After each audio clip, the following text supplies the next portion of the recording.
안녕하십니까. 장군의 수리 주간 안보 브리핑 김민석입니다.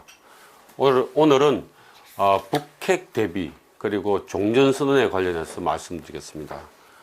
지금 한반도의 위기가 다시 찾아오고 있습니다. 북핵 위기입니다. 북한의 희망이었던 트럼프 대통령의 재선 가능성이 점점 희박해지고 있습니다. 그 때문에 김정은의 걱정은 더 커지고 있습니다. 사실 김정은이 기대했던 유일한 희망은 트럼프가 미 대통령 선거에서 재선돼서 하노이에서 실패한 미국과 북한의 2차 정상회담을 복원하는 것입니다. 미 북의 북한 비핵화 회담은 하노이 회담 이후 완전히 단절된 상태입니다. 그런데 북한은 지난 3년간 대북 제재와 올해 홍수와 장마 그리고 태풍 등으로 현재 경제가 회복 불능 상태에 있습니다. 북한이 그간 보유했던 달러는 지난 3년 동안 거의 소진했습니다. 북한 김정은 정권의 통치 자금이 대개 60억 달러 정도로 보고 있는데 북한의 지난 3년간 무역 적자만 60억 달러가 넘었습니다. 지금은 밖에서 뭘 사오려고 해도 달러가 없어서 사올 수가 없습니다. 이런 가운데 코로나 바이러스 청정국이라고 떠들던 북한의 여러 도시에서 코로나 확산이 이루어지고 있습니다. 북한의 의료 수준이나 방역 체계 그리고 사회 통제 시스템 등으로 볼 때 북한은 현재 통제 불능인 상태일 가능성이 큽니다. 이런 여러 가지 이유로 김정은은 경제개발 5개년 계획 실패를 공식적으로 발표했죠. 그러면서 최근에는 노동당 정치국 회의에서 80일 전투를 선언했습니다. 북한의 혼란을 막기 위한 조치로 보입니다. 그런데 문제는 미국 민주당의 바이든이 대통령으로 당선되면 북한에 대한 미국의 제재는 풀릴 가능성이 거의 제로입니다. 바꿔 말하면 민주당이 되면 북한은 자멸할 가능성이 매우 큽니다. 그래서 김정은이가 최후의 수단으로 핵카드를 쓸 가능성이 있습니다. 이 핵카드는 핵으로 대한민국을 위협하거나 또는 핵무기로 도발하는 것입니다. 이에 대해서 이제 지금까지 우리 한국은, 대한민국은 미국의 핵우산이 잘 작동될 것이다 라고 생각하고 있지만 사실은 그에 대한 의문이 큽니다. 그 이유는 북한이 미 본토 전역을 공격할 수 있는 ICBM을 완성했을 때 미국이 뉴욕이나 로스앤젤레스와 같은 대도시를 희생하면서 한국을 구할 수 있겠느냐는 겁니다. 이와 똑같은 우려가 과거에 유럽에서 있었습니다. 나토 동맹국들은 소련의 공격에 미국의 핵우산 작동에 우려를 표시를 했었습니다.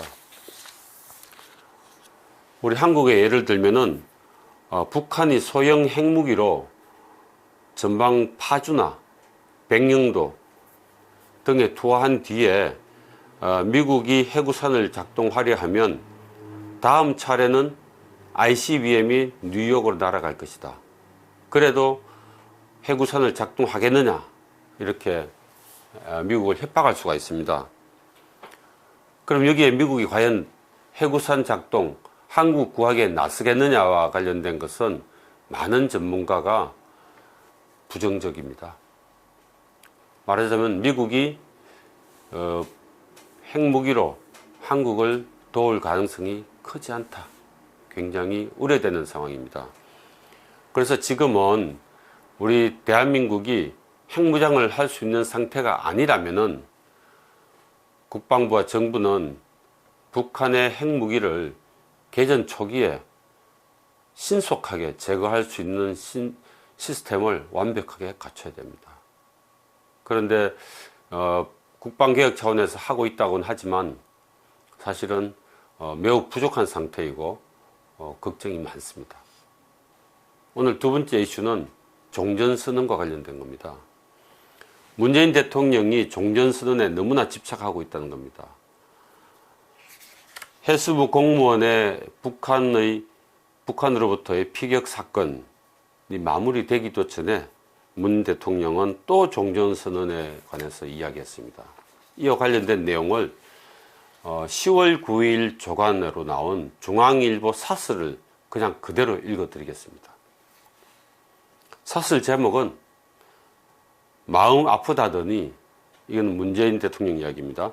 이틀 만에 종전선언 또 꺼낸 대통령, 그런 제목이고요. 내용을 제가 그대로 읽어보겠습니다. 문재인 대통령이 8일 종전선언이야말로 한반도 평화의 시작이라며 또다시 종전선언을 언급했다. 지난달 23일 유엔 총회 연설 이후 보름 만에 동어 반복에 나선 것이다. 그 연설 방송 4~5시간 전 북한이 우리 해양수산부 공무원 이모 씨를 사살하고 불까지 질렀는데도 문 대통령 측은 녹화가 된 내용이라며 방송을 강행했습니다.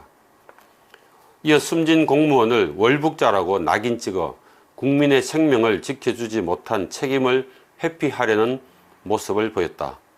급기야 숨진 공무원의 고교생 아들이 아버지는 월북할 사람이 아니다.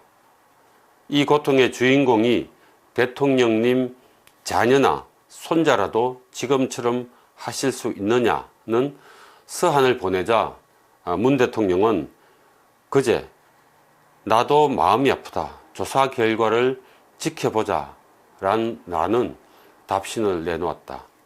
그런데 그 답신의 잉크가 마르기도 전에 문 대통령은 또다시 종전선언의 당위성을 강조하고 나선 것이다.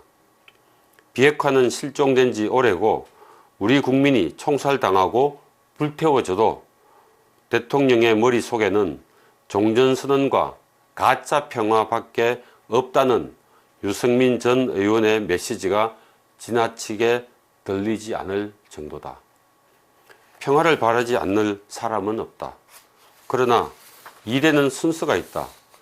북한은 지금 이 순간에도 핵물질 농축을 계속하며 20에서 60개로 추산되는 핵무기 숫자를 늘리기에 박차를 가하고 있다. 이런 마당에 섣부르게 종전선언을 한다면 북한의 핵무장을 억제할 유일한 버팀목인 국제사회의 대북제재는 동력을 잃게 될 것이다. 대한민국 방위의 핵심 축인 유엔사와 주한미군도 전쟁 위험이 사라졌는데 존재할 이유가 뭔가? 라는 좌파 세력의 맹공에 직면할 것이다. 이런 상황에 고무된 북한은 핵무장 강도를 더욱 높이면서 대한민국을 마음대로 좌지우지하려 될 것이다. 말만 그럴싸한 종전선언의 종착점은 우리 안보의 괴멸과 북한의 핵보유국 등극일 뿐이다. 문 대통령은 1년 반가량 남은 임기 안에 종전선언을 업적으로 남기고 싶은 조바심이 클 것이다. 그러나 북한이 표류 중인 우리 공무원을 잔혹하게 살해해 국민의 공분이 하늘을 찌를 상황이다.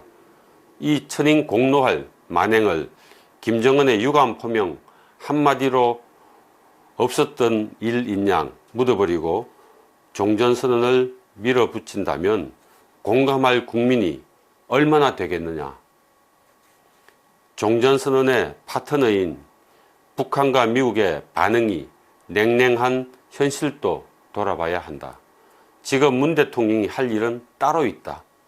북한의 우리 국민 피살 만행을 엄중히 규탄하고 관련 의혹을 투명하게 밝혀 상처 입은 유족과 국민의 마음을 달래고 북한이 다시는 이런 끔찍한 짓을 저지르지 못하게 단호한 결의를 보여줘야 한다.